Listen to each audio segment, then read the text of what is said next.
Hello students. आज हम लोग एक नया चैप्टर पढ़ेंगे, रिप्रोडक्शन इन एनिमल्स। आज हम लोग एक नया चैप्टर पढ़ेंगे, रिप्रोडक्शन इन एनिमल्स।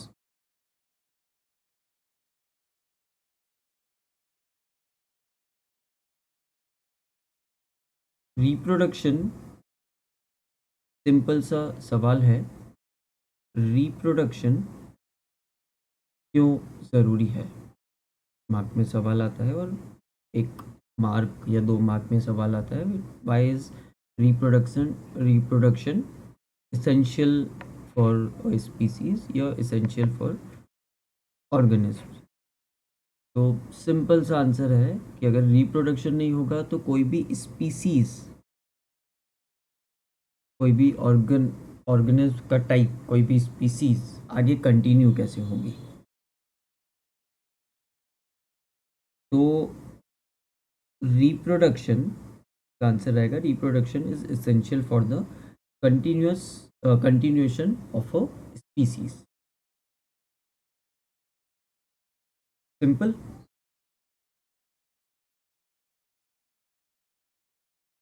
जो हमको मेन इस टॉपिक में पढ़ना है वो है मोड्स ऑफ रिप्रोडक्शन। 2 मोड्स होते हैं रिप्रोडक्शन के, sexual mode and asexual mode. Sexual mode और asexual mode depending on the organism, depending on the organism कि ऑर्गेनिज्म कितना बड़ा है, मतलब यूनिसेल्युलर लेवल पे जीता है, मल्टीसेल्युलर लेवल पे जीता है या कैसे जीता है, उसके हिसाब से या तो बहुत छोटे ऑर्गेनिज्म जो रहते हैं वो एसेक्सुअल मोड ऑफ रिप्रोडक्शन करते हैं, और जो बड़े ऑर्गेनिज्म रहते हैं वो generally sexual mode of reproduction करते हैं। उसमें भी अलग अलग टाइप्स होते हैं। जैसे हम लोगों ने सेवेंथ क्लास में प्लांट्स का रिप्रोडक्शन देखा था। इस बार हम एनिमल्स का देखने वाले हैं। प्लांट्स के रिप्रोडक्शन में आपको याद होगा कि हमने जो डिटेल में रिप्रोडक्शन देखा था प्लांट्स का, उसमें एक ही फ्लावर में both male and female reproductive parts होते थे और वो उनके गैमेट सेल बनाते थे। ये नाम आपको याद होगा, गैमेट्स या गैमेट सेल्स। गैमेट सेल्स वो सेल्स होते हैं जो फ्यूज होके एक जायगोट को जन्म देते हैं। जैसे प्लांट्स में गैमेट सेल्स होते थे, वो फ्यूज होके जायगोट बनाते थे नया, वैसे ही एनिमल्स में भी गैमेट सेल्स फ्यूज होके जायगोट बनाएंगे नया। प्लांट्स में हमने जो डिटेल में पढ़ा था वो था जिसमें एक ही फ्लावर में बोथ पार्ट्स होते हैं। ऐसा नहीं है कि सिर्फ प्लांट एक ही तरह के होते हैं जिसमें एक ही फ्लावर में बोथ रिप्रोडक्टिव पार्ट्स होते हैं, ऐसा ज़रूरी नहीं है, but mostly that is the case. पर एनिमल्स में ऑलमोस्ट ऑल स्पीसीज में मेल और फीमेल अलग अलग इंडिविजुअल्स होते हैं। मेल और फीमेल अलग अलग इंडिविजुअल होते हैं। उनके रिप्रोडक्टिव पार्ट्स जो मैं लिख रहा हूँ वो आप साथ में लिख सकते हैं।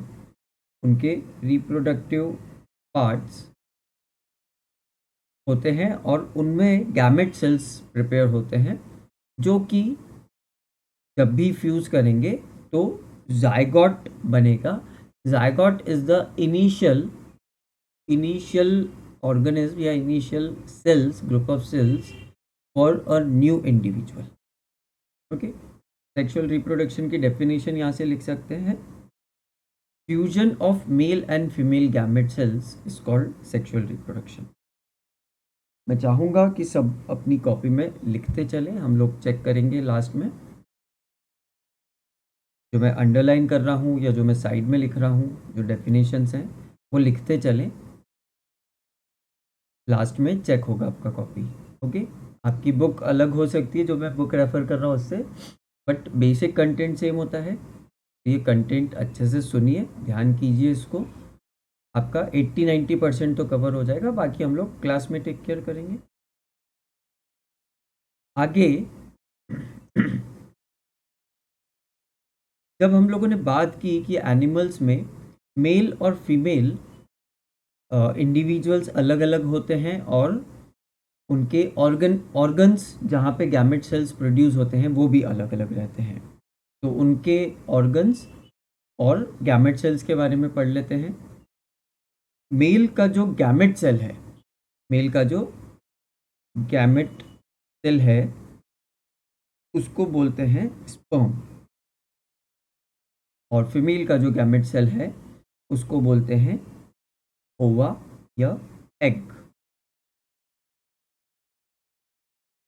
मेल का गैमेट सेल जिस ऑर्गन में बनता है उसको बोलते हैं टेस्टिस।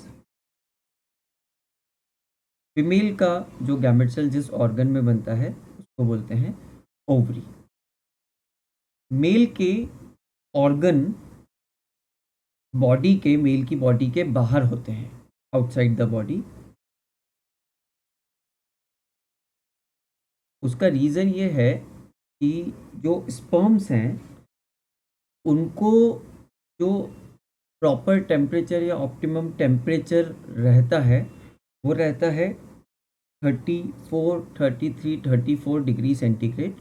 और आप जानते हैं कि नॉर्मल बॉडी टेम्परेचर होता है 36.5 के आसपास, पर स्पर्म्स को थोड़ा सा लोअर टेम्परेचर चाहिए रहता है प्रॉपर ग्रोथ के लिए। इसलिए मेल्स के ऑर्गन्स, रिप्रोडक्टिव ऑर्गन्स बॉडी के बाहर होते हैं। ओके, फीमेल रिप्रोडक्टिव सिस्टम में ऐसा कुछ भी नहीं है, इसलिए उनके रिप्रोडक्टिव ऑर्गन उनकी बॉडी के अंदर ही होते हैं। साइज़ की बात करें तो स्पर्म्स का साइज़ बहुत बहुत ही छोटा होता है इन कंपैरिजन टू लार्ज ओवा। ओवा का साइज़ बहुत ही बड़ा होता है। गिनती की बात करें तो नंबर ऑफ स्पर्म्स मिलियंस में होते हैं और ओवा जनरली एक ही होता है। जब ऑर्गन समझाऊंगा, जब और अच्छे समझ में आ जाएगा, बट ये टेबल में काफ़ी कुछ कवर करा है जिस पे क्वेश्चंस आते हैं, तो ये टेबल प्रॉपरली आप अपने तरीके से बना सकते हैं। डायरेक्टली इस पे क्वेश्चंस कुछ ना कुछ क्वेश्चन बना के पूछ सकते हैं, तो टेबल आप अपने तरीके से बना सकते हैं। ध्यान रखिए कि कुछ भी आपको लिखना हो तो वीडियो को पॉज करके लिख के वापस प्ले करके आगे बढ़ सकते। ओके, चलिए स्पर्म सेल के शेप की बात करते हैं। 9.2 फिगर में आपके सामने स्पर्म सेल का शेप है जिसको मूवमेंट की ज़रूरत पड़ती है, जिसको मूव करने की ज़रूरत पड़ती है, इसलिए उसका शेप कुछ ऐसा है कि उसका एक हेड है जो कि बड़ा रहता है, टेल है पीछे जाते हुए पतली होती जाती है, और एक मिडिल पीस है। ओवा को ओवा को जिसको एग भी बोलते हैं उसको ज़्यादा मूव करने की ज़रूरत नहीं रहती है, इसलिए वो नॉर्मल सर्कुलर शेप का होता है। साइज़ की बात कर ही चुके, ओवा बहुत बड़ा होता है स्पर्म्स के साइज से। ऑर्गन्स की अगर बात करें तो मेल रिप्रोडक्टिव ऑर्गन आप अपनी स्क्रीन पे देख सकते हैं। आप देख सकते हैं 2 टेस्टीज होती है जो कि स्क्रोटम के अंदर रहती है, यहाँ पे दिखाया नहीं है, स्क्रोटम के अंदर रहती है। ये टेस्टीज पेनिस से कनेक्टेड रहती है through sperm duct.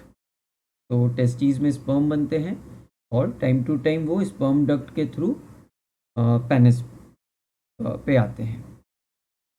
Female reproductive organ भी आप देख सकते हैं। फीमेल रिप्रोडक्टिव ऑर्गन में 2 ओवरीज हैं जिनमें एग्स होते हैं ऑलरेडी, और टाइम टू टाइम एक एक एग मैच्योर होता है एक एक ओवरी में से ऑल्टरनेट मंथ्स में। और वो ओविडक्ट में आ जाता है और ओविडक्ट में आके रुक जाता है।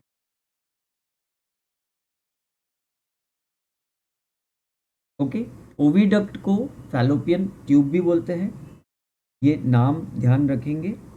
ओविडक्ट को फैलोपियन ट्यूब भी बोलते हैं। आपकी बुक में कुछ एक्स्ट्रा लेबल्स दिए होंगे, वो हम लोग क्लास में कवर कर लेंगे, बट अभी ये लेबल्स हैं। फीमेल रिप्रोडक्टिव पार्ट में यूट्रस भी रहता है, ये पार्ट यूट्रस रहता है। अगर एग अगर एग या ओवा मैच्योर होता है, मतलब फ्यूज होता है वो स्पर्म सेल के साथ, मैच्योर गलत वर्ड यूज़ करा, मैच्योर तो जो ओवरी के बाहर आता है एग, तो वो मैच्योर्ड एग ही आता है। बट वो जब फ्यूज हो जाता है स्पर्म सेल के साथ, तो वो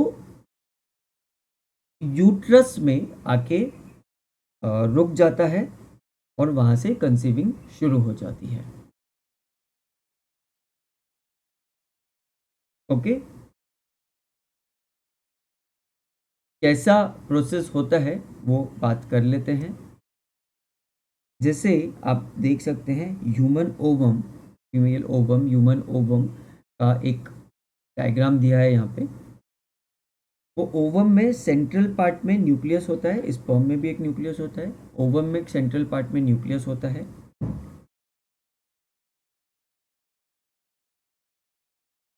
क्या होता है कि जब स्पर्म्स इसकी तरफ आते हैं, तो मिलियंस ऑफ स्पर्म्स वैसे तो इसकी तरफ आते हैं, बट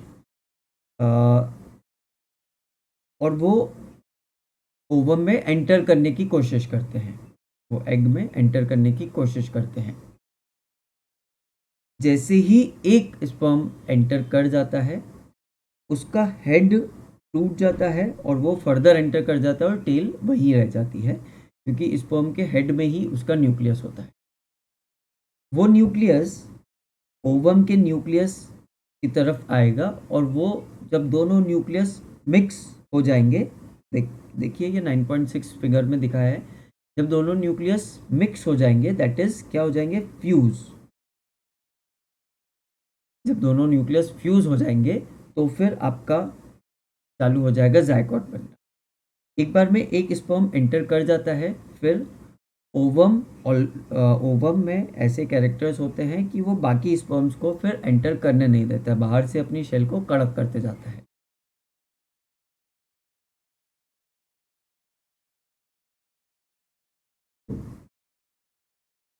इतना आई थिंक क्लियर होगा।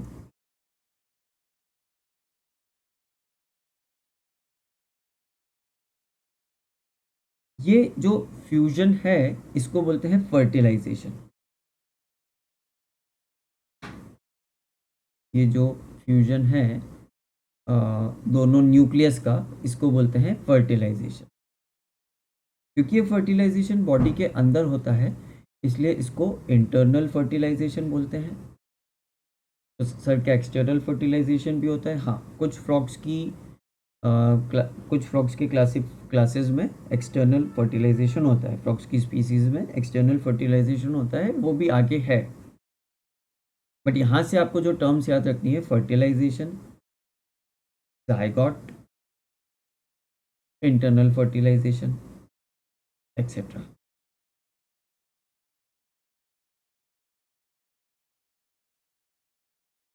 ओके, तो ये था स्पर्म सेल का डायग्राम, ह्यूमन ओवम का डायग्राम, रिप्रोडक्टिव पार्ट्स के डायग्राम्स, फर्टिलाइजेशन का प्रोसेस थोड़ा सा इसमें एक्सप्लेन करा है, और इंटरनल फर्टिलाइजेशन होता है जब दोनों न्यूक्लियस फ्यूज हो जाते हैं, तो जो सेल चालू हो जाता है, दैट इज जायगोट, और वो ही नया इंडिविजुअल, नया ऑफस्प्रिंग रहता है, नया एनिमल बेबी रहता है। ओके, अब आपने कभी ना कभी सुना होगा टेस्ट ट्यूब बेबीज के बारे में। एक्चुअल में इनको टेस्ट ट्यूब बेबीज नहीं, पीट्री डिश बेबी बोलना चाहिए, क्योंकि बताता हूँ क्यों। क्या होता है, जो स्पर्म सेल्स होते हैं, gamete cell male gamete cell, उसमें काउंट क्या है और मोर्टेलिटी क्या है, वो कितना मूव कर सकते हैं, उनका इम्पोर्टेंस होता है। उसी तरह से फीमेल गैमेट सेल में वो कितना अलाउ करता है स्पर्म्स को एंटर करने को, उस पर डिपेंड करता है। कभी कभी क्या होता है कि जैसे जो कपल, जो हस्बैंड वाइफ कंसीव करना चाहते हैं, उनमें से मेल गैमेट सेल या फीमेल गैमेट सेल किसी में कुछ हल्की सी प्रॉब्लम के कारण वो कंसीव नहीं कर पाते, वो ऑफस्प्रिंग नहीं ला पाते। इसलिए एक मेथड डेवलप हुई है मेडिकल फील्ड में, जिसको टेस्ट ट्यूब बेबी बोला जाता है। जो इंटरनल फर्टिलाइजेशन हो रहा था, अगर उसमें ही थोड़ी सी प्रॉब्लम हो तो क्या करते हैं, मेल का गैमेट सेल लेते हैं, फीमेल का गैमेट सेल लेते हैं, और एक डिश में, एक छोटी सी डिश में लेबोरेटरी के अंदर वो गैमेट सेल को फ्यूज़ करवाया जाता है। वो गैमेट सेल को फ्यूज़ करवाया जाता है, और एक बार वो प्रॉपर फ्यूज़ हो जाता है, फिर मदर की वूम्ब में वापस से, मतलब मदर का वूम्ब, मतलब मैं आपको डायग्राम दिखाता हूँ। मदर का वूम्ब मतलब यूट्रस, यूट्रस के अंदर वूम्ब बनता है। मदर का वूम्ब मतलब यूट्रस, यूट्रस के अंदर वूम्ब बनता है, उसमें वापस प्लेस कर दिया जाता है उस फर्टिलाइज्ड जायगॉट को, और फिर मोस्ट प्रोबेबली कंसीविंग शुरू हो जाती है। इसको टेस्ट ट्यूब बेबी बोलते हैं।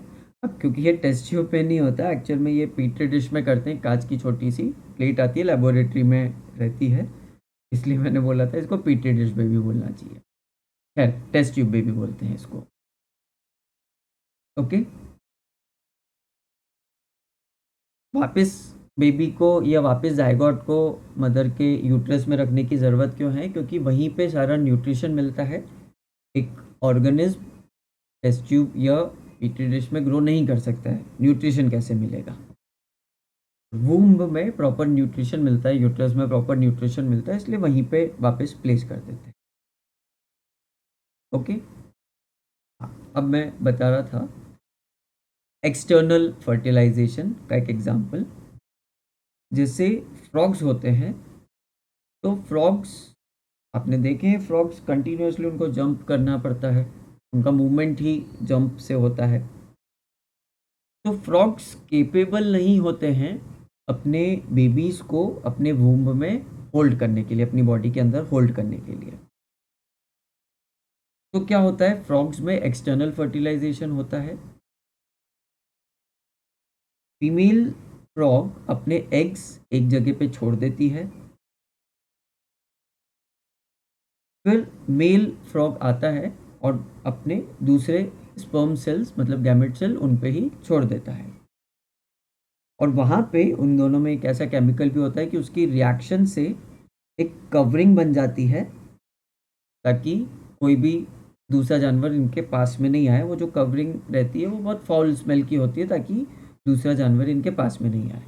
और यहाँ पे फिर फर्टिलाइजेशन होता है। तो ये फर्टिलाइजेशन क्योंकि फ्रॉग की बॉडी के बाहर हो रहा है, इसलिए इसको एक्सटर्नल फर्टिलाइजेशन बोलते हैं, इसलिए इसको एक्सटर्नल फर्टिलाइजेशन। ओके, ऐसे और भी ऑर्गेनिज्म होते हैं जिसमें एक्सटर्नल फर्टिलाइजेशन होता है। ओके, अब नेक्स्ट वीडियो में हम लोग डेवलपमेंट ऑफ एन एम्ब्रियो के बारे में पढ़ेंगे।